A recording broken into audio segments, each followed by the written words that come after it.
Сәлем баршаңызға, ақылдарыңыз қалай? Бүгін біз осындай қызартып, әдемі қылып палау басатын боламыз.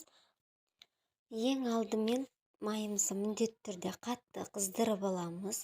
Содан соң үстіне пиязымызды салып, әдемілеп, жақсылап, кішкене алқызыл, қоңыр түске енгенше қуырамыз. Мінекей осылай қуырып аламыз. Бұны алып тастасаңыздар да болады.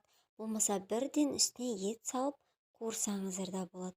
Күрішіңіз кішкене қызартып, әдемі болып шыққан қалсаңыз, ет пен пиязды міндетті түрде әдемі қылып қызартып қуырамыз. Үстінен тұз салсаңыздар да болады. Енді үстіне сәбізімізді саламыз. Және де бұны да дәл солай әдемі қылып, су құймай бірінші қуырып аламыз. Содан соң өзі кішкене сәбіз жұмсарған сияқты болады. Сол кезде үстіне қайнаған су құйсаңыздар болады.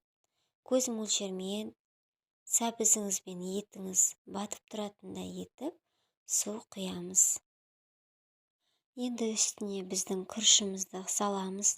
Күрішімізді алдын ала жуып тазалап, тұз салып, қайнаған суға бұқтыртып қойсаңыздар болады.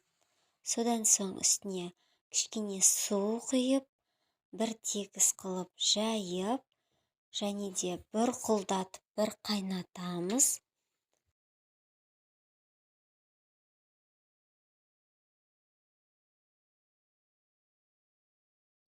Газымыздың астын жай басып, дәмін бірінші көріп аламыз. Аздау болса тұзымызды салып, үстіне осылай сарымсақты қоямыз.